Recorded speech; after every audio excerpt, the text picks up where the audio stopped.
Okay, this is the second part of lesson 2.3, and this is really, really important. So, you know there's a convention in math that we always leave our fractions in simplest form, and when we simplify, when we have a radical, we leave it in mixed, the simplest mixed radical form that we can, because that way we can compare things more easily. Well, another convention that we have that is really important is that we don't leave irrational numbers in the denominator. So that means we have to do something to our fractions so that the numerator, the bottom number, is not an irrational number. So what we do is we rationalize, we call this rationalizing the denominator. So what can I do to the square root of 13 to make it a rational number? Well, if I multiply it by the square root of 13, then my denominator is going to be 13.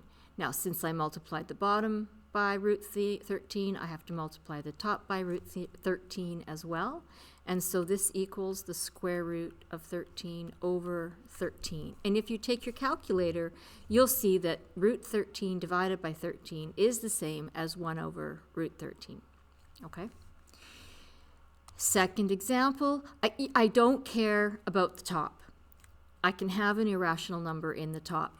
I just have to rationalize the denominator, and then whatever I do to my denominator, I have to do the same to the numerator. So I'm going to multiply this by root 2 over root 2. So now what I have is root 10 over 2. Pretty straightforward for these ones. Okay? Third example, I'm going to multiply this by root 6. So I have to multiply the top by root 6 as well. So what I now have is 2 times 6. I've got root 12 over 6. And there's a negative in there as well. But now I have to simplify this because root 12 can be simplified. And root 12, this is going to be, I'm going to float my negative up. So this is negative 2 root 3 over 6. And then I need to reduce this piece of it. So that becomes negative root 3 over 3. Okay? And another example, I'm going to multiply them both by root 3 so that my denominator is 3. So this is root 60 over 3. And I have to simplify root 60. So that's 4 times 15. So that becomes 2 root 15 over 3.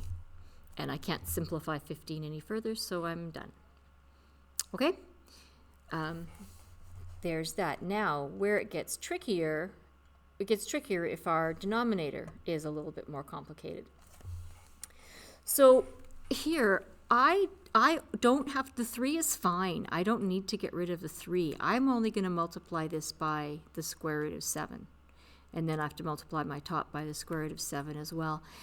So this becomes 7 root 7 over 3 times 7, because root 7 times root 7 is 7. And then those 7s actually cancel out in this case. So this equals root 7 over 3. Okay, here I want to convert this to having a clear denominator. So that's going to be, I'm going to write it as root 18 over root 5. Now, that's a step that you're probably going to skip when you've done this 100 times and you're better at it, because you can just see that you're going to multiply this by root 5. But if you don't get there, that's fine too. Don't take shortcuts that don't work for you, please. Okay, 5 times 18 is 90, so we now have root 90 over 5, and I need to simplify my root 90. That's 9 times 10, so this becomes 3 root 10 over 5, and I can't simplify that any further. Okay, one more question here. So I've got leave space because we're going to run into a problem and have to do more work on this one. So my square root, or my root 72, I can multiply this by root 72, and I multiply this by root 72. So I get 3 times the square root of 864 over 72, and I say, that's ugly. I don't want to deal with that. I'm going to have to go and prime factorize my 864, and let's see if there's an easier way to do this, okay? What if we simplified both of our, the numerator and the denominator into lowest terms, okay? So 3 root 12, that equals 3 root 4 root 3, so that's going to be 6, well, that's right, so it's 3 times root 4 times root 3, so that equals 6 root 3. And root 72, well, that's 36 times 2, so that's root 36 times root 2, so that equals 6 root 2. So now our original question, which was 3 root 12 over root 72, I can rewrite that as 3 root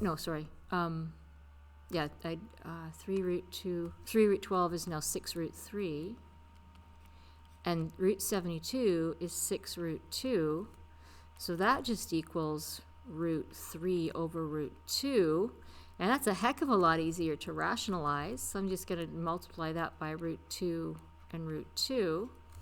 So what I have is root 6 over 2. That's a lot prettier than having to deal with that. I think that was a lot easier than having to simplify this monstrosity. But you should get the same answer in the end, so it doesn't actually matter which way you do it. Just, make math easier instead of making math harder, okay? Okay, now we've got one last example. So we're going to do this by rationalizing the denominator. So we're gonna do this by two methods. So we're going to multiply this by root 2 over root 2. So I'm going to write the question out. We've got 3 root 18 minus root 12 over root 2. So I'm going to multiply this by root 2 over root 2. So that gets me 3 times root 2 times 18 is 36, minus 2 times 12, that's root 24, over 2. 3 root 36, that's 3 times 6, so that's 18, minus root 24, that simplifies to 2 root 6. That's all over 2. Oh, this is an 18, not a 6. I'm sorry. It's 18. Okay, now, when you simplify this, remember you have to divide both pieces of it by 2. Please don't do this in your head. You will get it wrong. Write it as 18 over 2 minus 2 root 6 over 2, which you can see then is going to be 9 minus root 6. Okay? Please, this is being smart about your lazy. I promise you it will make it so much easier. Okay, this one is dividing the numerator and denominator by root 2. It's not how I did it in my notes. Why would you do that?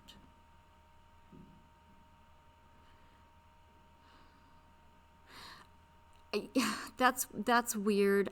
That doesn't make sense, because if you divide them both by 2, by root 2, you end up with like root 2 divided by root 2 in the denominator, which doesn't really, it's just 1 in the denominator. But what you really want to do is split this up, and like you want to separate this into 2 different terms. You want to make this 3 root 18 over root 2 minus root 12 over root 2.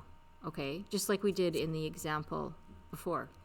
So this becomes 3 times root 18 over 2 minus root 12 over 2, which is then, oh, see how this could look like 3 times the cube root of something. So I'm going to put a times in there. Or I could put 3 over 1 if that helps, just so you're clear on what you're writing. Anyway, this becomes 3 times root 9 minus root 6, which makes this 3 times 3, which is 9, minus root 6. So you get the same answer. That was probably easier, wasn't it, to split it into 2 separate fractions instead of having just one fraction. I like that better. All right, that is that. Go and do your practice. See you in class. Bye.